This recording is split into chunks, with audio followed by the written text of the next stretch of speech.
The Lagos State Public Procurement Agency has issued a statement to clarify aspects of the state's procurement report following an open letter from Funso Doherty, the governorship candidate of the African Democratic Congress ADC. The reply explained that the agency adheres strictly to the Lagos State Public Procurement Law and ensures all government transactions are conducted transparently, accurately, and accountably. News Central's Omoni analyzes some key points from the government's response. Let's take a look. The government has allocated 440 million naira to procure armored vehicles for the Chief of Staff's office. According to budget officials, this expenditure aligns with current economic realities. During a television interview, the Commissioner for Budget provided further context, explaining that the newly acquired vehicle will be part of the motorcade fleet used to transport visiting dignitaries. However, some questions remain as to what vehicles were used previously for this purpose. The Commissioner for Information in Lagos State confirmed that the governor's vehicle had fulfilled this role until the recent purchase. The purchase of Hyundai and Ashok Falcon buses, the agency explained that the Chief of Staff holds oversight responsibilities across multiple MDAs within the state. Online research indicates the cost of such an armored vehicle is typically between 370 to 420 million naira when including full import duties. While the allocated funds are close to market rates, some argue priorities should be re-evaluated given the nation's 27.3% inflation rate. For perspective, an average ambulance costs 41 to 45 million naira. Therefore, 440 million naira could procure approximately 9 to 10 ambulances needed to serve the public's medical needs. An adjustment was made to supply procurement figures of items such as rechargeable fans, lights, and fridges by the agency. An investigation found the figures were altered from 2 billion naira to 2 million naira at 7:25 p.m. after originally being posted at 4:25 p.m. on November 18th by Mr. Doherty. While authorities claim the 2 billion figure was an error, some question if this alteration would have remained the official record had concerns not been raised. The government has provided reasons for the Imota Rice Mill and Blue Rail Line project's huge consultancy fee and the not transitioning into public-private partnership and instead being funded by the state. Officials claim that this allows the projects to start and become self-sustaining over time. An agreement will manage each project for 2 years before transitioning to a full public-private partnership. As for the allocation of 150 million naira and 500 million naira respectively for renovating the Palace of the Oba of Lagos and St. Andrew's Anglican Church in Okekpokpo, it considers these historic sites that should be preserved, saying these are funds to compensate for demolishing sections of their properties during road expansion. Questions remain as to why fund the palace over other monuments or sites. Funds totaling 60 million naira is said to be allocated by officials for outreach and empowerment programs to aid indigent citizens during the economic hardship. The distribution of chickens, official claim, is part of the government's social protection effort to help those in need. While no beneficiaries have confirmed receiving these assistance yet, some anticipate it for the festive period if the program is real. As the government gives further explanation for items procured, multiple calls have been made for accountability and transparency from the government as the country works through economic hardship. It is expected that public funds will be channeled to matters that directly benefit residents of the state. Omoni, reporting for News Central Lagos. Our guest is the 2023 Lagos State Governorship candidate of Action Democratic Congress ADC, Mr. Funso Doherty. Good morning and welcome to the program. Good morning. Thank you for having me.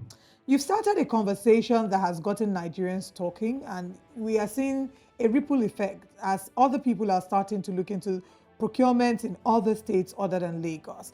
Whilst you were doing your research and analyzing this, there were so many points that were raised, so many areas and angles that were flagged. Before we come to Lagos State government's response, what would you say was the most shocking of all the points that you listed, from the consultancy to the office of the chief of staff, the buying of the vehicles? Which would you say shocked you the most? I'm not sure I can identify a particular one and say, it shocked me the most. I think what we just tried to do was to highlight the different areas, and some of them, require further scrutiny because the amounts seem excessive. Some require scrutiny because they are pointing to government action which appears to be at variance with what government had told us they were doing. So there are different kind of issues, and we try to highlight them, and also perhaps give also suggestions of what we thought ought to be. I mean, obviously, you have some where the numbers are very big. So, for example, we have 218 billion or so being allocated for phase 2 of the Blue Line project to the same contractor. And we know that that project is about 15, the phase 1 was about 15 years overdue at a cost that is not known to the public. And so the question is, how do we, in awarding this next contract to the same contractor, what are the safeguards in place to ensure that we're not in for another 15-year journey at a cost that we don't know? So there are many others. One of the others that I would highlight is an award to a consultant in the combined amount probably of about 5 billion. And this is with respect to being a transaction facilitator to raise finance for the Blue Line and Red Line, which the government in its response has indicated that this was to basically facilitate loans from domestic banks. And the obvious question is, why should government be spending this large money upfront to raise money from domestic banks? The government has deep and existing relationships with these banks and does not need any middleman at a cost of 5 billion, to arrange loans to Nigerian or from Nigerian banks. So, I think people can go through the report and look at government's responses, but I would just highlight those as a couple to think about. Yeah, generally, is there any of the explanations that you maybe were satisfied with? And is the challenge here lack of explanation, or the government just not seeing that in the way, in light of Nigeria's current economic realities, these things are just outrightly wrong? So where exactly would you say we should, agree that there's a challenge here? Is it, well, they've explained it so everybody pack up and go, or you've explained, but you still don't get the point? Yeah, so I think it's a combination of all those things that you've talked about. And by the way, I just saw the response late or early yesterday, so we're still looking at it. But, I think it's all of those things that you mentioned. In some areas, the responses appear to be non-responses in the sense that they do not address the fundamental issue that were raised. In some cases, they have given their justification, and we may have to take their word for it with respect to perhaps value for money in particular things. And in other cases, we probably would outright disagree with what they've said. And in our response, because we're going to respond actually to their response, we will outline each of the different categories of things. But I think that all of those things that you mentioned reflect in government's reaction to it. There's certain places where they have really not addressed the issue. There are certain places where their response suggests even further questions. There are certain places where, we may just have to take their word for it because, it's what they've said. And we will respond, in those terms. All right, we're looking forward to having your response, and hopefully we can even go through some of the points that have been highlighted this morning. But I'd like to ask, at the point when you were reviewing this document, what was your hope? What was the intended result that you expected that this expose would generate? And is it generating that?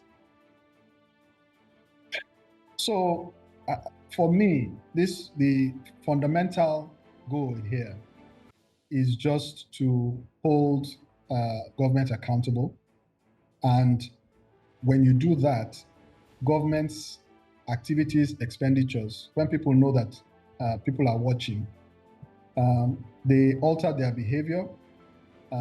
They stay more in line, and they are more disciplined in what they do. It's also an important component, and as you know, I'm an opposition politician, so it's an important component for us as opposition to hold the ruling party's feet to the fire. It's also important for us to identify areas where there are differences in our approach and why we think that the existing approach is not appropriate. So there are many things that this intervention is expected to achieve and is in fact achieving.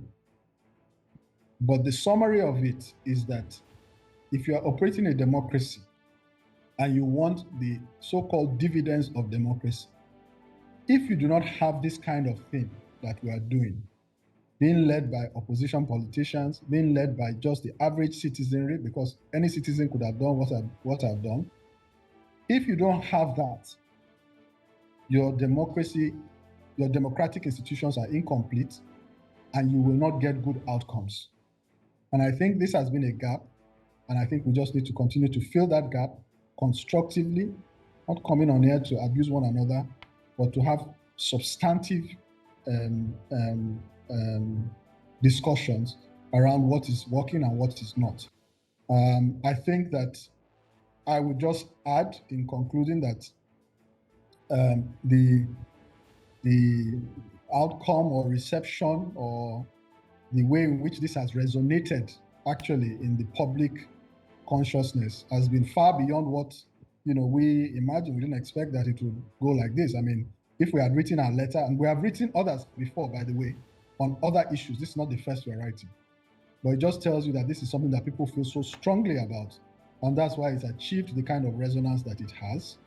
And others have actually now taken it and are running with it, doing their own work in other areas and in other states and so on and so forth. So I think it's all for the good, and it's all a part of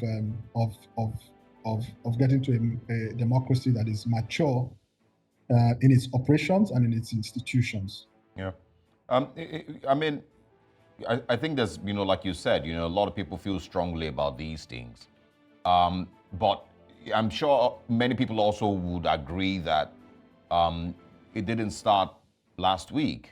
This has pretty much been the way that governance has been run across the country for decades. And you can now imagine what it is like on the federal level with regards to procurement. Every year we hear Auditor General's report at the end of the year. Sometimes people pay attention to it, many times nobody pays attention to it.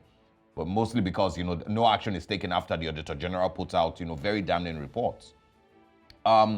But what does this say about the current Lagos government? Where in response to your findings and to your expose, even if it was public information, they haven't still said, okay, we understand. This might be a little high. We probably do not need to spend 400 million naira on an SUV, because we don't have enough ambulances, just like our report did. We probably do not need to spend, this 2 billion here because we maybe should redirect it somewhere. What they've done is really just defend every single thing there and tell everyone to go to sleep. So what does that say about the current Lagos state government? So, I mean, by the way, it's not unusual that governments will not want to admit shortcomings in this kind of area, and maybe especially not if it is at the instance of maybe an opposition politician.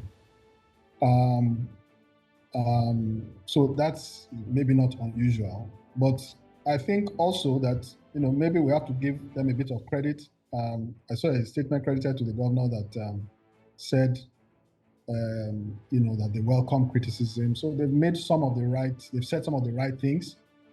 But as you and I know, what is more important is actions rather than words. And it's always easy to justify something on a piece of paper or what have you, and have the reality be very different from that, or actually what you implement being very far from that. So I think that my view is that Lagos could benefit, and I've said this severally, and without turning this into a political discussion, but I've said severally that Lagos could benefit from better leadership. I believe that, and this is one of the examples of that. And I think that the difference between where Lagos is today and where Lagos could be after 30 years of governance by a particular group, I think is very wide. And I think that these are the things that contribute to it. It's not rocket science, it's not rocket science. If you're not taking the right decisions, if you're not being driven by the right factors, if you're not judiciously applying the public funds to drive public interest and inclusive growth and shared prosperity across the state in an honest, forthright, diligent way, we are not going to move the standards of living of the people appreciably. The actions of government collectively, the yardstick for measuring the outcome of governance collectively, is the fruits that show up in the lives of the people. And ultimately, that's what governance is about. Showing up in the lives of the people. Let's talk about some of the key points that you mentioned, in this document. And I want to pick out one that talked about the Office of the Chief of Staff, the supply and distribution of 2,000 Noila chicken across the local government areas and wards in the state. And this was, I think, roughly 18,468,000 naira. And then we also see here that your analysis, you said it is not clear why the Office of the Chief of Staff should be engaged in supplying and distributing chickens across the state. However, Lagos State government's response to this is that this falls under the socio-political responsibilities of government to cater for its citizens. I'd like you to respond to that, but I also want to attach another one that says the procurement of brand new Lexus LX 600 bulletproof sport utility vehicle for use in the pool of the Office of Chief of Staff, 440,750,000 naira. Your comments were that this appears excessive and is out of tune with both the prevailing economic circumstances and mood of the people. It should be scrutinized as to the need and justification for such a vehicle purchase and also value for money. And the Lagos State government response was, this is in tandem with current economic realities. And I'd like to find out, if you agree with their position as, regards these 2 points that I've highlighted.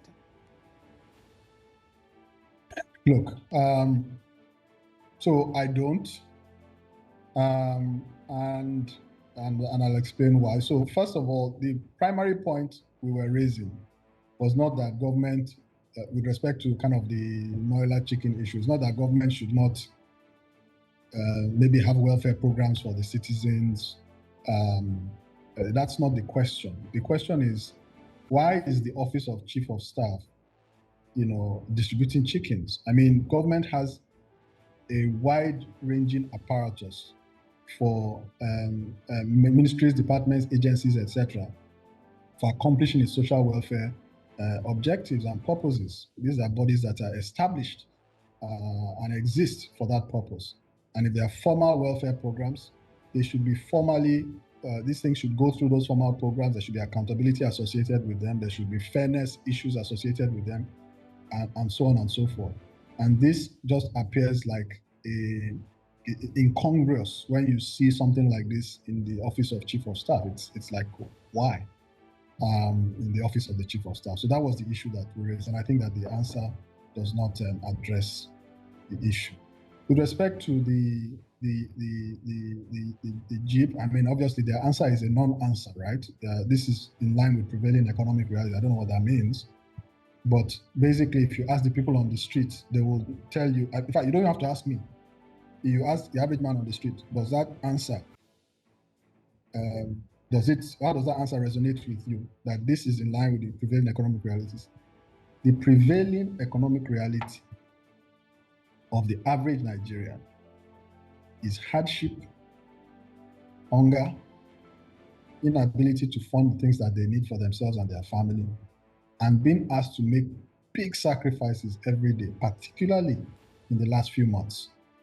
And so in fact, I would expect that that answer would be, in fact, hurtful to the average Nigerian. Now, separately, and if you look at the statement that we made, a government is a government. So, is there a need for a bulletproof car within the machinery of government? There may well be, for security reasons. The questions are around what kind of car, why are we buying it now? Did we have another one that we were using before? How many do we have? Do we need to add another one now? If it turns out that we need to add another one now, must we go and buy Lexus LX600? Maybe we can buy Prado bulletproof that still achieves the same bulletproof thing, but it's reduced cost. So those are the issues, and I think that at the end of the day, when you ask a question like this, you will get an answer. But like I've said, we will ultimately also give our own sort of feedback or concluding comments so that we can close that chapter and move on.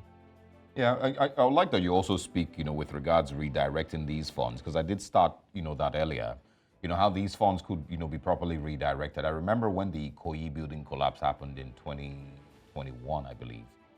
I spoke with, the head of one of the MDAs here in Lagos that was meant to be in charge of rescuing victims. I just don't want to make a mistake now. But I remember that I spoke with him, and I was asking him, what's the response time between where your, equipment are and when you get to Ikoyi? What should be the standard response time or something like that? So that at least we know who to blame. When these things happen, we don't just, go home and pray. We know who to blame.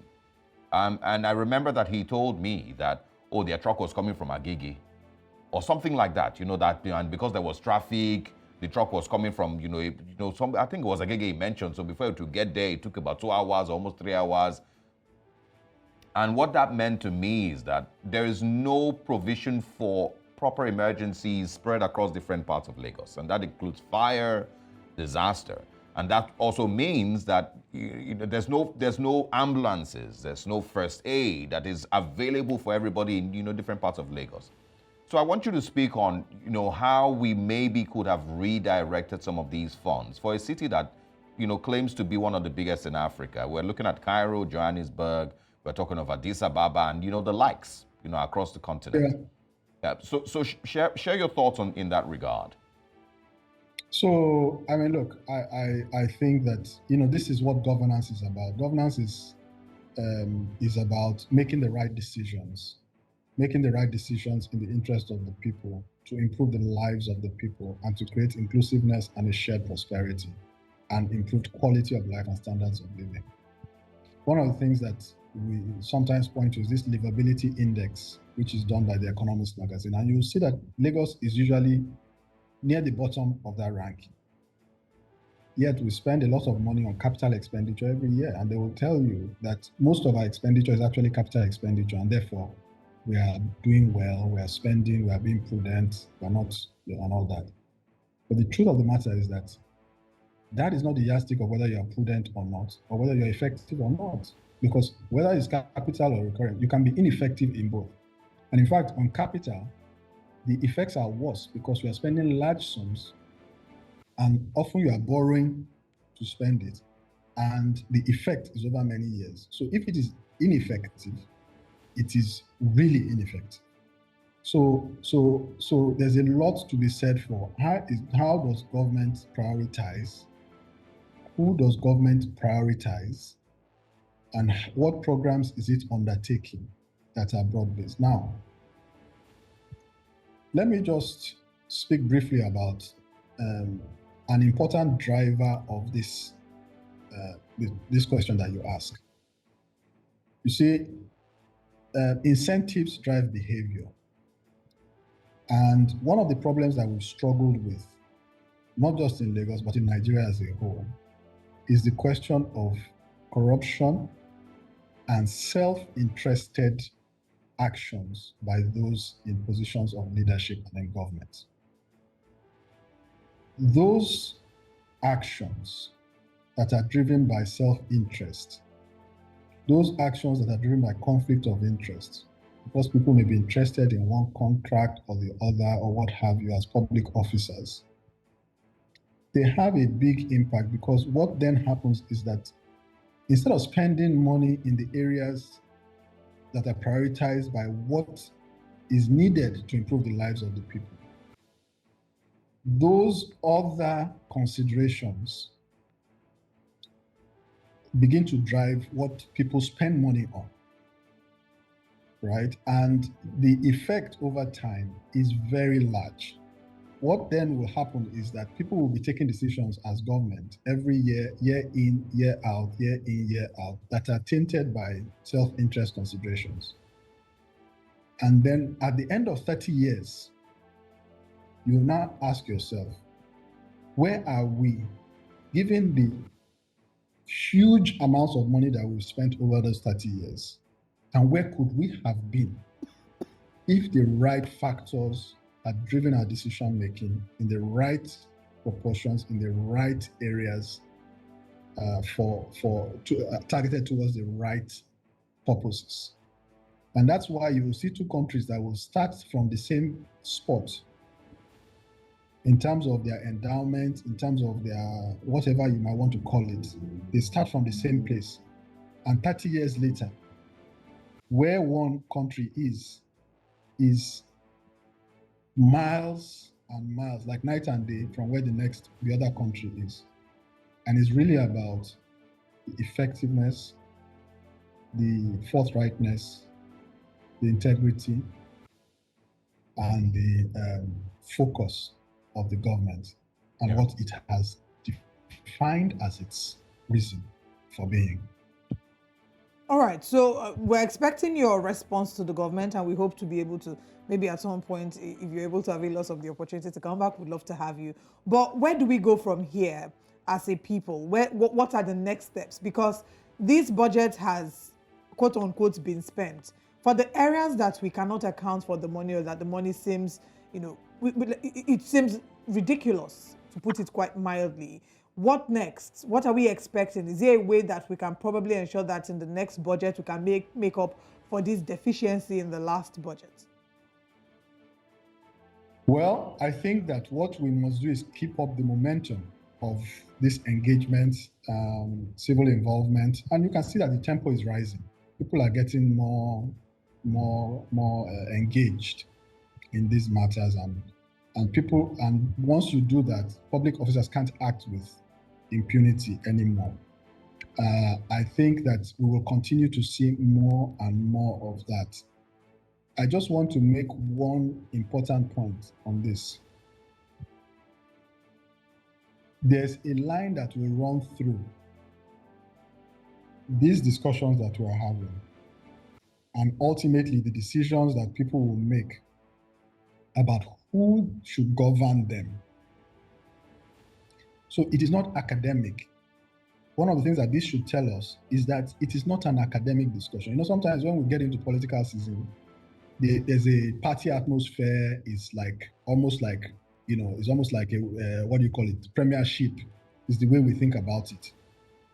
But the truth of the matter is that governance is a serious business, and governance decisions have outcomes. And this kind of thing that we're discussing shows us in real terms, how the actions of government can be reasonable or unreasonable, or apparently in your interest or not in your interest. And that ultimately, when people are faced with the decision of choosing their leaders, these are the things that they must choose. And I made the point earlier, and I will make it again. The most important tier of government is the elected leaders. People say, the civil service, and it's true, but the people who can make institutional change are the elected leaders. It's not a bureaucrat, it's not even a political appointee, because we have had people who come and serve as ministers for 4 years, commissioners for 3 years. They do a great job, come from the private sector, they work very hard, and then they go back. But the system does not change. The people who can change the system are the elected leaders. They are the ones that have the power. If they have the right intentions and they are resolute, they are the ones that can change the system. And that is what is needed. And hopefully, this is part of the process of bringing people to an understanding that we have to choose the right leaders, we have to hold them to account. And if we do so, we will get the governance that we deserve. Absolutely, and we hope that the message spreads, beyond Lagos into other parts of the country, and of course to the federal level also. Funso Doherty, it was very interesting speaking with you. We look forward to your response to the federal government, to the Lagos state government, and of course, we probably would, have more conversations about these things. But like you said, we hope the momentum doesn't, reduce. We hope that there's more people who are, asking these questions. Thank you very much for your time this morning, and speak with you soon.